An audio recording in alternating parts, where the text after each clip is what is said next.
Salut à toi et bienvenue dans cette nouvelle vidéo.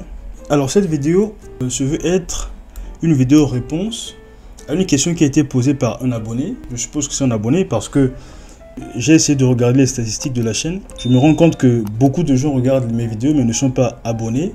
Donc si vous aimez ce que je fais, vous abonnez et de liker. Voilà.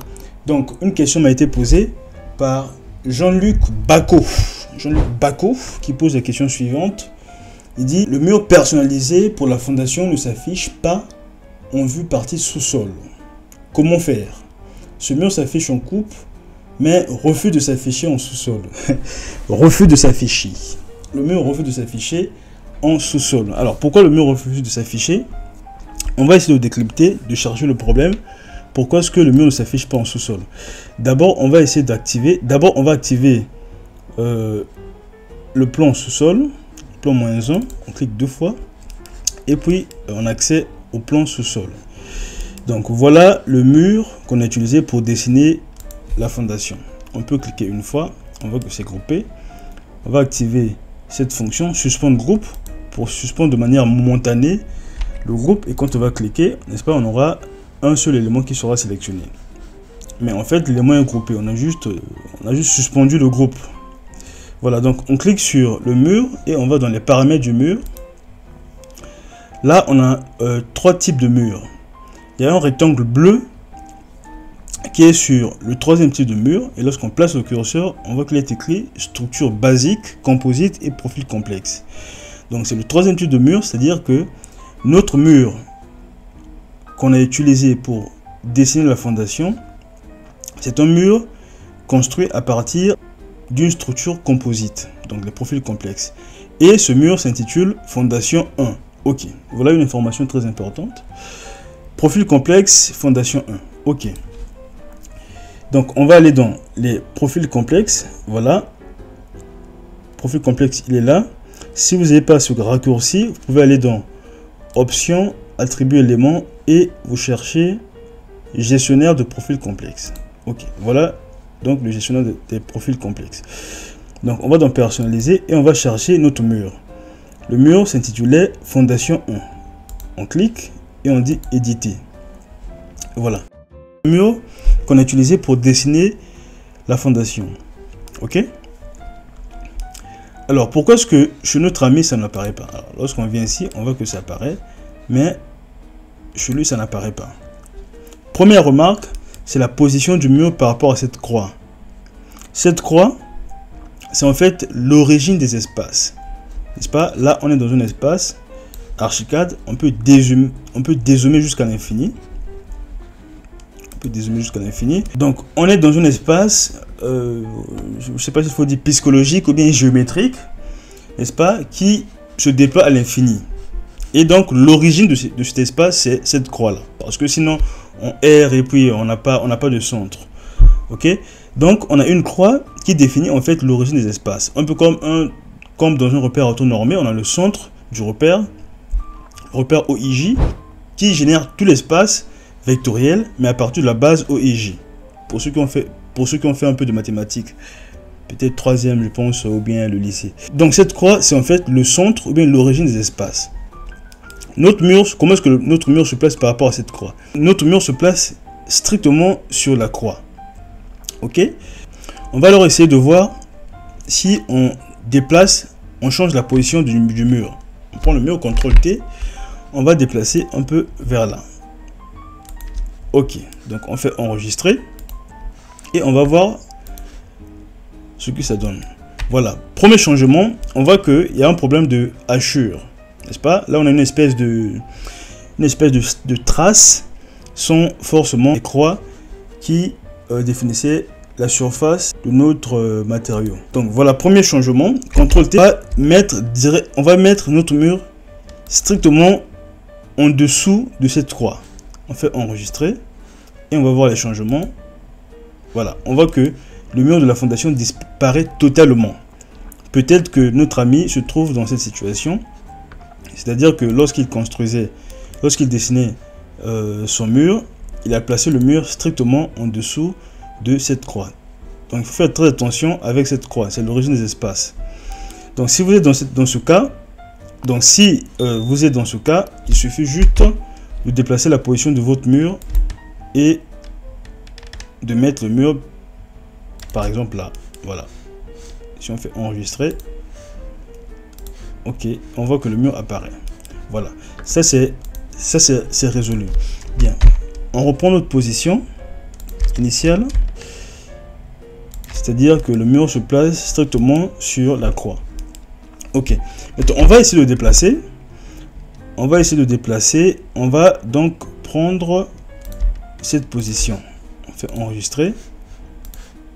Voilà, donc là on a juste une trace où on n'a pas la surface hachure de notre mur, parce que lorsqu'on rend actif le gestionnaire des profils complexes, on clique, on voit que c'est béton armé, n'est-ce pas? Notre matériau c'est béton armé en parenthèse coulé.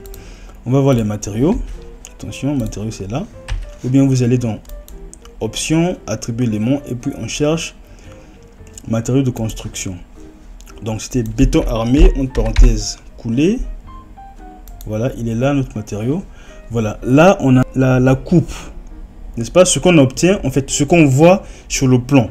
Parce que il faut savoir que le plan, en fait, c'est une coupe horizontale de l'objet 3D. Parce que toute l'architecture, en fait, c'est la 3D, en fait. Lorsqu'on a un bâtiment en 3D, on essaie de comprendre le bâtiment.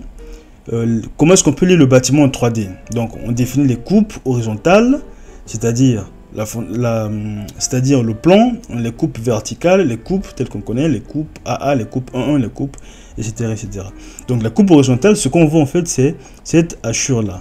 Béton armé, n'est-ce pas? Voilà. Ça, en fait, on a des surfaces. C'est béton armé. Voilà, il est là. C'est ce qu'on obtient normalement lorsque l'élément se trouve sur la croix. Lorsqu'on fait enregistrer, vous voyez qu'on a cette surface là, où on a des croix, n'est-ce pas? Mais lorsqu'on déplace notre objet à une certaine hauteur, on voit que ça disparaît. On a juste, voilà, on a juste la trace, sans forcément les croix. Qu'est-ce qui explique ça? Donc, on va d'abord revenir sur le gestionnaire des profils complexes.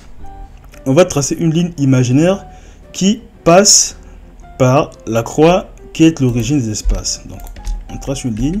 On va essayer de prolonger. Ok. Voilà cette ligne. Ce qui explique en fait l'apparence du mur sur le plan avec ou sans hachure. C'est en fait la position de la coupe. Je pense que c'est dans option, non, documentation. On va chercher, donc voilà, plan de coupe de l'étage. On clique. Qu'est-ce qui est écrit ici? Hauteur du plan de coupe par rapport à l'étage actuel est à 1100 mm. C'est-à-dire 1,1 m. 1100 mm. CTRL L, on va déplacer à 1100 mm. 1, 1, 0, 0. Voilà. Vous voyez? Donc, vous voyez la position de notre mur par rapport à 1100 mm. Donc, c'est ça qui explique en fait ce qu'on obtient ici. Avec hachure ou bien sans hachure, l'apparition de notre mur. Si on essaie de déplacer vers le haut légèrement notre objet, on fait enregistrer, on va rien trouver, on trouve la même chose. Mais lorsqu'on essaie de dépasser un tout petit peu cette deuxième ligne rouge vers là, on fait enregistrer et on va sur le plan et on voit notre hachure apparaître, n'est-ce pas? Parce qu'en fait on a atteint la ligne de coupe. La coupe apparaît à partir de cette hauteur. Donc lorsque le mur de la fondation sera en dessous de cette ligne, on aura juste la trace, n'est-ce pas? On aura juste la trace de notre fondation. Mais je pense que notre ami n'est pas dans ce cas parce que lui, il n'a rien, il n'a totalement rien parce qu'il a dit que ne s'affiche pas de manière stricte. Donc, j'avais juste voulu expliquer ce point. Donc, il faut bien vérifier la position de votre mur par rapport à cette croix. Voilà, donc on va placer notre Shift pour contraindre le déplacement la stricte verticalité et on fait enregistrer. Voilà, tout est bon. Donc ça c'est le premier point. Le deuxième point, c'est peut-être le problème de vue, parce qu'il a parlé de vue. On va essayer d'enregistrer donc cette vue, la vue sous-sol. On va dans les vues. Alors, où est-ce qu'on pourra mettre notre vue? Peut-être là en bas. On crée une vue et puis on va dire que notre vue c'est peut-être sous-sol. Voilà, sous-sol, on crée la vue. Ok, voilà notre vue sous-sol. Ok. Lorsqu'on clique sur l'élément, l'élément se trouve dans structure, mur extérieur. Alors on va essayer de changer. On va essayer de changer parce que le mur, premier tâche c'était quoi? Structure mur extérieur également. Donc on va essayer de changer. On va créer un nouveau calque. Nouveau, on va dire que c'est par exemple mur fondation. Mur fondation. Ouais. Ok. Mettre à jour. Ok. Voilà. Et on prend donc ces murs et on va les mettre dans mur fondation. Mur. Voilà. Voilà. Désormais, lorsqu'on clique, c'est dans mur fondation. Ok.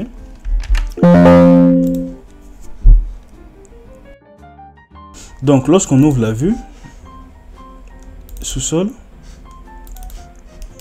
CTRL-K, combinaison de calque associé. CTRL-K. C'est tous les, c'est quoi? Tous les calques. Alors, si on cherche par exemple notre mur fondation, si on ferme le calque des murs fondation, on fait OK, voilà, votre mur disparaît.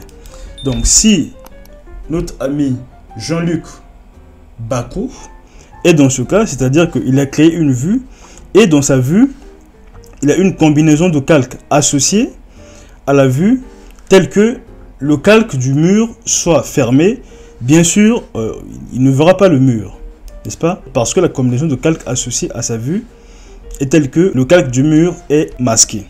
Donc, si tu es dans ce cas, tu fais juste CTRL-K ou bien tu vas dans documentation, calque encore et puis tu cherches le calque dans lequel se trouve ton mur. Donc, dans mon cas, c'est par exemple mur fondation. Donc, tu cherches mur fondation, tu mets à jour, tu affiches et tu fais OK et ton mur apparaît.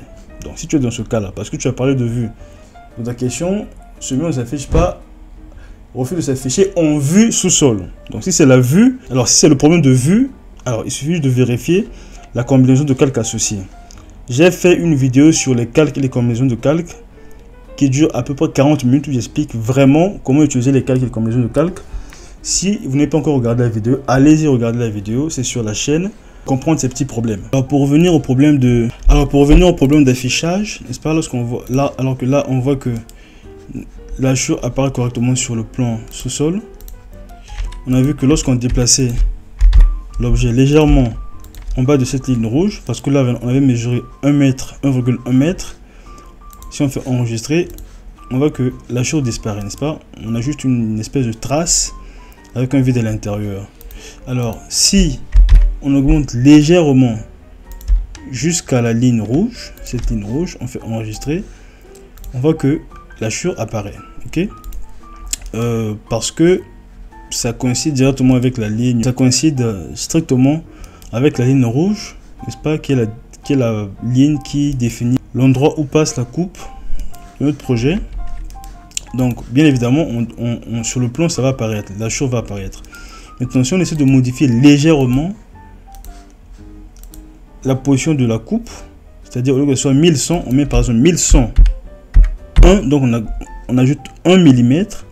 Lorsqu'on fait OK, vous voyez que ça devient blanc en fait, n'est-ce pas? Ça devient juste la trace sans pourtant afficher la hachure intérieure. Donc voilà ce que je voulais expliquer dans cette vidéo. On fait OK, tout est normal. Donc je pense que j'ai répondu à la question de Jean-Luc. Si vous avez aimé la vidéo, likez la vidéo, partagez, abonnez-vous et laissez un commentaire. Moi, je vous dis à la prochaine. Peace.